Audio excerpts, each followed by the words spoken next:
ಸರ್ಕಾರ ಒಂದು ಕಡೆಗೆ ಕನ್ನಡ ಸಂಸ್ಕೃತಿ ಸಚಿವರೇ ಹೇಳ್ತಾರೆ, ಸಂಘ ಸಂಸ್ಥೆಗಳಿಗೆ ಅನುದಾನ ಕೊಡೋಕ್ಕೆ ನಮ್ಮ ಹತ್ರ ಹಣ ಇಲ್ಲ.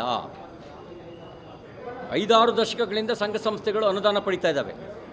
ಆ ಸಂಘ ಸಂಸ್ಥೆಗಳಿಗೆ ಅನುದಾನ ಕೊಡೋ ಉದ್ದೇಶನೇ ಸಾಂಸ್ಕೃತಿಕ ಚಟುವಟಿಕೆಗಳಿಗೆ ಉತ್ತೇಜನ ನೀಡಿ ಸಂಸ್ಕೃತಿಯನ್ನು ಬೆಳೆಸಬೇಕು ಅಂಥೇಳಿ, ಭಾಷೆಯನ್ನು ಜನಮನಕ್ಕೆ ಮುಟ್ಟಿಸುವ ಕೆಲಸ ಮಾಡಬೇಕು ಅಂಥೇಳಿ. ಅವ್ರಿಗೆ ಕೊಡೋದಕ್ಕೆ ಇವರಿಗೆ ಅನುದಾನ ಇಲ್ಲ. ಅಷ್ಟು ಮಾತ್ರ ಅಲ್ಲ, ಅರೆಕಾಲಿಕ ಉಪನ್ಯಾಸಕರು 7 ತಿಂಗಳಿಂದ ಸಂಬಳ ಸಿಕ್ಕಿಲ್ಲ ಅಂತ ಚಳವಳಿ ಮಾಡಿದ್ರು. ಅವ್ರಿಗೆ ಕೊಡಲಿಕ್ಕೆ ಇವ್ರ ಹತ್ರ ಹಣ ಇಲ್ಲ. ಹಾಲು ಉತ್ಪಾದಕರಿಗೆ 656 ಕೋಟಿ ರೂಪಾಯಿ ಬಾಕಿ ಉಳಿಸ್ಕೊಂಡಿದ್ದಾರೆ, ಅವರಿಗೆ ಕೊಡಲಿಕ್ಕೆ ಇವ್ರ ಹತ್ರ ಹಣ ಇಲ್ಲ. ಆಶಾ ಕಾರ್ಯಕರ್ತರು ಚಳವಳಿ ಮಾಡಿದ್ರು, ಅಂಗನವಾಡಿ ಶಿಕ್ಷಕಿಯರು ಚಳವಳಿ ಮಾಡಿದರು, ಅಂಗನವಾಡಿ ಸಹಾಯಕಿಯರು ಚಳವಳಿ ಮಾಡಿದ್ರು. ಇವ್ರ ಬಗ್ಗೆ ವಾಗ್ದಾನ ಕೊಟ್ಟಿದ್ದರು ಚುನಾವಣಾ ಪೂರ್ವದಲ್ಲಿ, ನಿಮ್ಮ ಬೇಡಿಕೆಯನ್ನು ಈಡೇರಿಸ್ತೇವೆ ಅಂಥೇಳಿ. ಆದರೆ ಅವ್ರಿಗೆ ಕೊಡಲಿಕ್ಕೆ ಇವ್ರ ಹತ್ರ ಹಣ ಇಲ್ಲ. ಆದರೆ ಕಾಂಗ್ರೆಸ್ ಕಾರ್ಯಕರ್ತರಿಗೆ ಕೊಡಲಿಕ್ಕೆ ಇವ್ರ ಹತ್ರ ಹಣ ಇದೆ. ತೆರಿಗೆ ಏರಿಸಿ ಜನಸಾಮಾನ್ಯರ ಬದುಕನ್ನು ದುಸ್ತರಗೊಳಿಸಿ ಬೆಲೆ ಏರಿಕೆಯ ಬರೆಯನ್ನು ಹಾಕಿ ಕಾಂಗ್ರೆಸ್ ಕಾರ್ಯಕರ್ತರಿಗೆ ಮೆರೆಸುವ ಕೆಲಸವನ್ನು ಮಾಡ್ತಾ ಇದ್ದಾರೆ. ನಾನು ಹೇಳಕ್ಕೆ ಬಯಸ್ತೇನೆ, ನಿಮ್ಮ ಪಾರ್ಟಿ ಜನರ ಸೇವೆ ಮಾಡಲಿಕ್ಕಿರೋದ, ಜನರ ಸೇವಿಂಗ್ ಮಾಡಲಿಕ್ಕಿರೋದ? ಜನರನ್ನು ಬೋಡ್ಸೋಕ್ಕಿಲ್ಲ ಅನ್ನೋದಾದರೆ ಸರ್ಕಾರದ ದುಡ್ಡು ಯಾಕ್ರಿ ಕೊಡ್ತೀರಿ? ಜನರ ತೆರಿಗೆ ಹಣನ ಯಾಕ್ರಿ ಕೊಡ್ತೀರಿ? ನೀವು ನಿಮ್ಮ ಕಾಂಗ್ರೆಸ್ ಪಾರ್ಟಿಯ ಹಣ ಕೊಡಿ. ಕಾಂಗ್ರೆಸ್ ಕಾರ್ಯಕರ್ತನಿಗೆ ನೀವೇನು ಕಲಿಸ್ತಾ ಇದ್ದೀರಿ?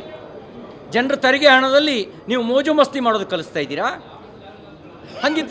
ಹಾಗಿದ್ರೆ ನೀವು ಸೇವೆ ಅನ್ನೋದು ಯಾಕೆ ಹೇಳ್ತೀರಿ? ನಾವು ಬೋಡ್ಸೋಕ್ಕಿರೋದು ಅಂತ ಹೇಳ್ಕೊಳ್ಳಿ, ನಾವು ಜನರನ್ನು ಬೋಡ್ಸೋ ಪಾರ್ಟಿ ಅಂತ ಹೇಳಿ. ಹಾಗಾಗಿ ಇದು ಅನ್ಯಾಯ. ಅದಕ್ಕಾಗಿ ನಾವು ಇವತ್ತು ಪ್ರತಿಭಟನೆ ಮಾಡಿದ್ದೇವೆ. ನಾವು ಇದ್ರ ವಿರುದ್ಧ ಹೋರಾಟವನ್ನು ಮುಂದುವರಿಸ್ತೇವೆ. ಸರ್, ಅಲ್ಲ ಸರ್, ಈಗ ಸರ್ಕಾರ ಬರೋಕ್ಕೆ ಕಾರ್ಯಕರ್ತರು ಕಾರಣ, ಅದಕ್ಕಾಗಿ ಅವ್ರಿಗೆ ನಾವು ಋಣ ತೀರಿಸ್ತಾ ಇದ್ದೇವೆ ಅಂತ.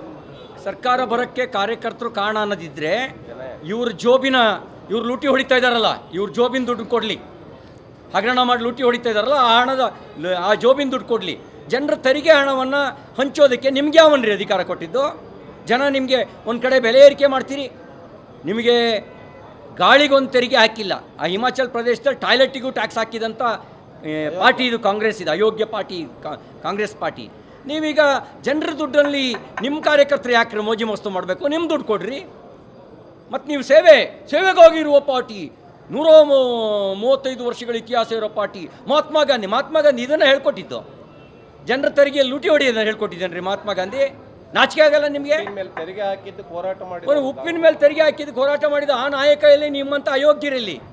ಬಿಜೆಪಿ ಅಷ್ಟೇ ಹೋರಾಟ ಮಾಡಲಿ, ನಾವು ಯಾವುದೇ ಕಾರಣಕ್ಕೂ ಸಮಿತಿಗಳ ಕೈ ಬಿಡಲ್ಲ. ಎಷ್ಟು ದಿನ ನಡೆಯುತ್ತೆ ಅಹಂಕಾರ? ಎಷ್ಟು ದಿನ ಇರ್ತೀವ್ರ ಅಧಿಕಾರ? ಒಂದಿನ ಎಲ್ಲದಕ್ಕೂ ಬೆಲೆ ತೆರಲೇಬೇಕಾಗುತ್ತೆ. ಜನ ನೋಡ್ತಿದ್ದಾರೆ. ಅಹಂಕಾರದ ಮಾತುಗಳಿಗೆ ಜನ ಉತ್ತರ ಕೊಡ್ತಾರೆ. ಎಲ್ಲದಕ್ಕೂ ಒಂದಿನ ಕೊನೆ ಆಗೇ ಆಗುತ್ತೆ.